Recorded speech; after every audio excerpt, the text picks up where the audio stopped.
ബി.ജെ.പിയെ സംബന്ധിച്ച് ലോക്സഭയുടെ നിരാശ ഓരോ ഘട്ടമായി മാറ്റുന്നു. അത് ആദ്യം ഹരിയാനയിൽ മികച്ച വിജയം നേടാൻ കഴിഞ്ഞു. ഇപ്പോൾ മഹാരാഷ്ട്ര ഇത്രയും വലിയൊരു തരംഗത്തോടെ പിടിച്ചെടുക്കുന്ന പക്ഷേ ബി.ജെ.പി നേതൃത്വമോ മഹായുതി സഖ്യമോ കരുതിയിട്ടുണ്ടാകില്ല അല്ലേ?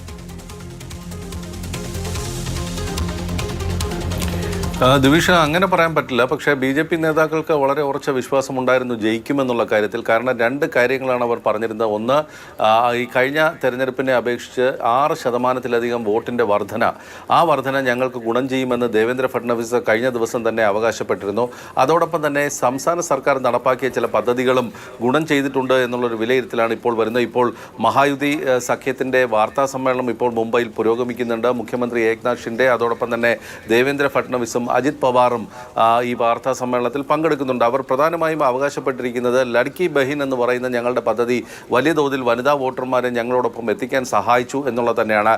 രണ്ടാമതായിട്ട് ഈ 6% വോട്ട് വർധനയും ഞങ്ങൾക്ക് അനുകൂലമായി മാറി എന്നുള്ളത് തന്നെയാണ്. ഒറ്റ നോട്ടത്തിൽ പറയുകയാണെങ്കിൽ അവിടെ ഒരു ഏകീകരണം ബി.ജെ.പിക്ക് അനുകൂലമായി ചില വിഭാഗങ്ങളുടെ വോട്ടുകളിൽ ഉണ്ടായിട്ടുണ്ട് എന്നുള്ളത് തന്നെയാണ്. പ്രധാനമന്ത്രി നരേന്ദ്രമോദി അടക്കമുള്ളവർ അവിടെ പ്രചരണം നടത്തിയപ്പോൾ പറഞ്ഞിരുന്ന ഒരു പഞ്ച് ഡയലോഗ് എന്ന് പറയുന്നത് ഏക് ഹേ തോ സേഫ് ഹേ എന്നുള്ളതായിരുന്നു. അതായത് ഒന്നിച്ചു നിന്നാൽ നിങ്ങൾ സുരക്ഷിതരാണ് എന്നുള്ള തരത്തിലുള്ള ആ സന്ദേശം വലിയ തോതിൽ അവിടെയുള്ള എല്ലാ വിഭാഗങ്ങളെയും ഒന്നിക്കാൻ സഹായിച്ചു എന്നുള്ളതാണ്.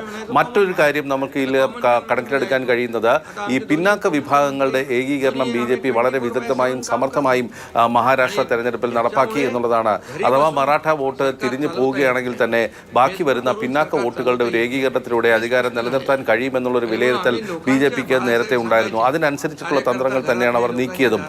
33% മറാഠ വോട്ടുകളുള്ള സംസ്ഥാനമാണ് മഹാരാഷ്ട്ര. അതോടൊപ്പം തന്നെ 38% തന്നെ പിന്നാക്ക വോട്ടുകളുണ്ട്. ഏകദേശം 350 ഉപവിഭാഗങ്ങളിലായിട്ടാണ് ഇത് ചിതറിക്കിടക്കുന്നത്.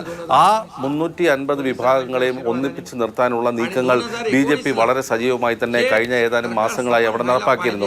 2024 ലോക്സഭാ തെരഞ്ഞെടുപ്പിലേറ്റ തിരിച്ചടി മനസ്സിലാക്കിക്കൊണ്ട് തന്നെയാണ് അത്തരത്തിലൊരു നീക്കം ബി.ജെ.പി വളരെ സജീവമായി നടപ്പാക്കിയത്. മാത്രമല്ല, അവിടെ ഒരു ഹൈന്ദവ വോട്ടുകളുടെ ഏകീകരണത്തിനുള്ള വളരെ ശക്തമായ നീക്കം തന്നെ നടത്തിയിരുന്നതിൻ്റെ വർഗീയ പ്രചരണത്തിൻ്റെ ഭാഗമായിരുന്നു പ്രധാനമന്ത്രി പറഞ്ഞ ഏക് ഹേ തോ സേഫ് എന്നുള്ളതും. അതുപോലെ ഉത്തർപ്രദേശ് മുഖ്യമന്ത്രി യോഗി ആദിത്യനാഥ് മഹാരാഷ്ട്രയിലെത്തി വാട്ടെങ്കെ തോ കാട്ടെങ്കെ തുടങ്ങിയ പ്രചാരണ തന്ത്രങ്ങളൊക്കെ തന്നെ ഇറക്കിയത്. പ്രധാനമായും ആ രണ്ട് ലോക്സഭാ മണ്ഡലങ്ങളിലെ ജനവിധി ചൂണ്ടിക്കാണിച്ചുകൊണ്ടുള്ളൊരു തെരഞ്ഞെടുപ്പ് പ്രചാരണമാണ് മഹാരാഷ്ട്രയിൽ ഉടനീളം ബി.ജെ.പി നടത്തിയത്. അത് ധൂലെയും അതോടൊപ്പം തന്നെ മുംബൈ സെൻട്രലിലെയും ഈ രണ്ടിടത്തും ബി.ജെ.പി കഴിഞ്ഞ ലോക്സഭാ തെരഞ്ഞെടുപ്പിൽ പരാജയപ്പെട്ടിരുന്നു. 5 നിയമസഭാ മണ്ഡലങ്ങളിൽ ലീഡ് കിട്ടിയിരുന്ന ബി.ജെ.പി സ്ഥാനാർത്ഥി ഒടുവിൽ ഒരു മണ്ഡലത്തിൽ എത്തുമ്പോഴത്തേക്കും പൂർണ്ണമായും ആ ലീഡ് മറികടന്ന് പരാജയപ്പെടുന്ന ഒരു സാഹചര്യം വരുന്നു. അതായത് ഇന്ത്യ സഖ്യത്തിൻ്റെ സ്ഥാനാർത്ഥികൾ വിജയിക്കുന്ന ഒരു സാഹചര്യം. ഇത് ചൂണ്ടിക്കാണിച്ചുകൊണ്ട് നിങ്ങൾ ഒന്നിച്ചു നിന്നാൽ മാത്രമേ ഇത്തരത്തിലൊരു സാഹചര്യം ഒഴിവാക്കാൻ കഴിയുകയുള്ളൂ എന്നുള്ള തരത്തിലുള്ള ആ പ്രചരണം ഗുണം ചെയ്തു എന്ന് തന്നെയാണ്. മാത്രമല്ല, ഞാൻ ഈ പറഞ്ഞ പോലെ ലഡ്കി ബഹിൻ ചെയ്യുമെന്ന് മോദി പറഞ്ഞു. അതുപോലെയുള്ള പ്രവർത്തനം, സംഘടനാ പ്രവർത്തനം ആ രീതിയിൽ മഹാരാഷ്ട്രയിൽ കണ്ടു. അതിപ്പോൾ അക്ഷരാർത്ഥത്തിൽ ഗുണം ചെയ്തിരിക്കുകയാണ്.